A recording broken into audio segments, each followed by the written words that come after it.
Howie Long, 13 years, a Hall of Famer, Fox Sports legend, joining us. I said this earlier, is don't get caught up in the art. We forget the last 4 Super Bowl champs. Last year, New England, Tommy was 7-5 in Tampa. The Chiefs were 6-4 and struggled in the end of the regular season. Philadelphia had Nick Foles. The New England team that won had no deep threat. Gronk was barely healthy. And I look at Dak and his numbers coming off, and I say to myself, is part of this Dak going, all right, I'm 9-0 when we get 100 yards rushing. I'm facing a backup quarterback. I'm audibling out of anything that's high risk.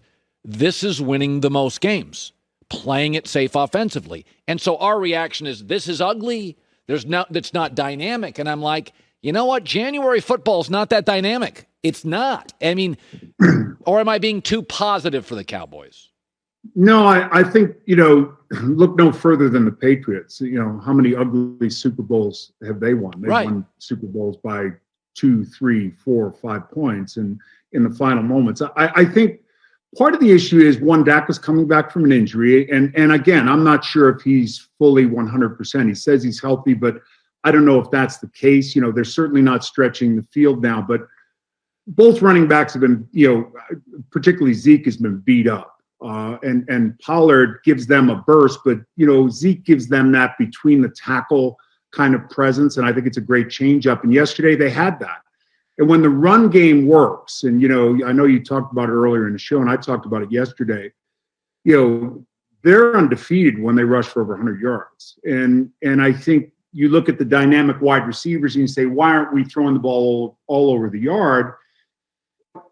Those 3 receivers have only been on the field, while counting yesterday, 5 times this season, and only once in successive weeks. So there's a lot of moving parts there with, the limitations of Zeke being banged up. Tyron Smith has been banged up. Maybe they can get it. Now they're in the number 2 slot and they have the tiebreakers. Who would have thought that would happen? Right. Based on where they were. And the script has been flipped. Their defense has been amazing. Lawrence Gregory and Parsons. I think he's a guy. The advantage you have with him is, unlike an Aaron Donald or a classic, Garrett at defensive end, you can put him anywhere in your defense and he can rush the quarterback from anywhere in your defense. So it's difficult to kind of script something up and say, hey, we're going to go set our protection here, because he could be lined up on the right side, looping to the left side. And it's really a fun thing to watch. And he's certainly in the running for Defensive Player of the Year along with Diggs. So your son plays for the Chiefs. He's part of that rebuild. And, it's now, I said this after that Chargers team was playing really good football. That was a really impressive win. It's a rookie head coach. Don't look at the Chargers in week 3. Look at the Chargers now. They're really good. And you went into SoFi and you won that game. And I was like, okay, this should be the Super Bowl favorite. That's the team. They've gotten the offensive line. So your son plays there. What do you think? Yeah. Give me a little behind the scenes on, they weren't right. Their offense wasn't right. It's okay. It's a long season. They've done something to button it up. What is it? Well, a couple of things. One is, I think you go back to the Buffalo game defensively, and that was the low point. That was as bad a game defensively as you could have. And Steve Spagnuolo always seems like, I don't know what he does from, it doesn't happen weeks 1 through 8, and it happens weeks 8 through whatever. And he did it with the Giants, and he's done it in multiple places, including Kansas City. They've turned that around. And Chris Jones coming inside at defensive tackle, he's a game wrecker. They missed him last week significantly, particularly in the run. But offensively, it wasn't like people were running complex stuff versus them. It's a cover 2 shell, and they're saying, we're going to force you to methodically go down the field in 10, 12 play drives. This is a Ferrari offense, and they don't want to be in lane 2. They want to be in the far left lane and going 120 miles an hour. I think them making the adjustment after the Tennessee game where they scored 3 points and Mahomes got beat up and took that one brutal hit. Yeah, I think Andy Reid, and he did the same thing in Philadelphia when they struggled. You go to screen passes, you go to short passes. Yep. You get the ball in the hands of your athletes, and it's yards after the catch. 65% going into the Chargers game, 65% of their yards in the passing game were yards after the catch. Now that set up the second half where Mahomes and Kelsey kind of looked like Mahomes and Kelsey in the playoffs, and where they're really hot. This team's won a lot of games here down the stretch, and I think they're very confident.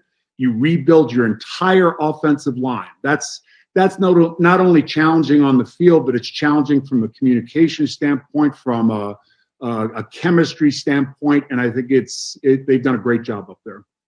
Hey, the Arizona's interesting. Back-to-back years, Kyler's great early, gets banged up, comes back maybe a little early, not the same quarterback. Is it?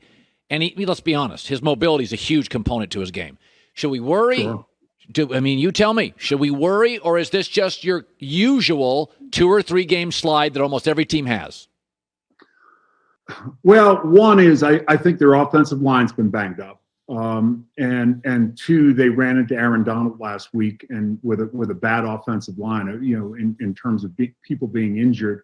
And Aaron Donald reminded everybody that, hey, I get double teamed on 70% of every single snap, and nobody's talking about me. And I had Steve Keim on the phone this past week, and he said Aaron Donald's the best football player in the NFL. That's a challenge when you have, and I always go to the analogy: big truck beats little truck. You see Justin Herbert, you see Patrick Mahomes, you see these, more of the classic quarterbacks. When you get hit at that size, I mean, who likes to get hit? Nobody likes to get hit. And if no matter how tough you are, if I hit you with a hammer enough, you're going to start blinking. And that certainly has been the case. And he came back from an injury.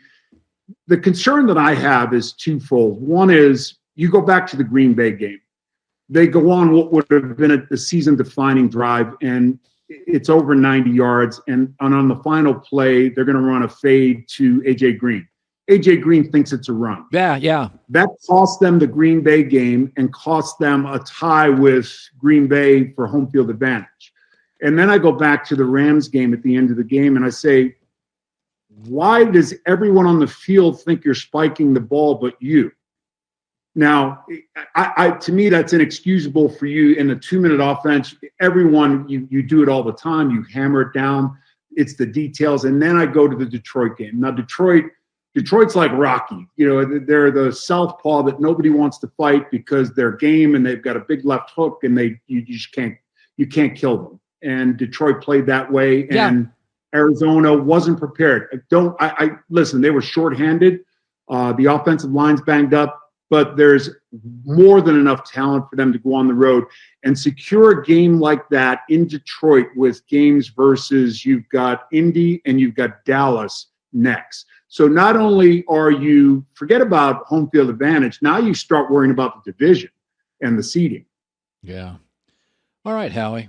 You're going to do a lot of traveling here. Get your suitcase ready.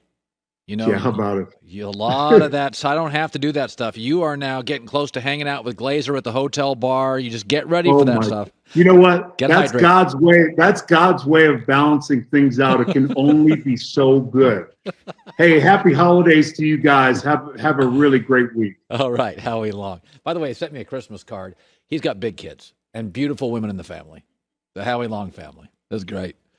Hi, everybody. Thanks for watching. Subscribe here to get the latest from the show.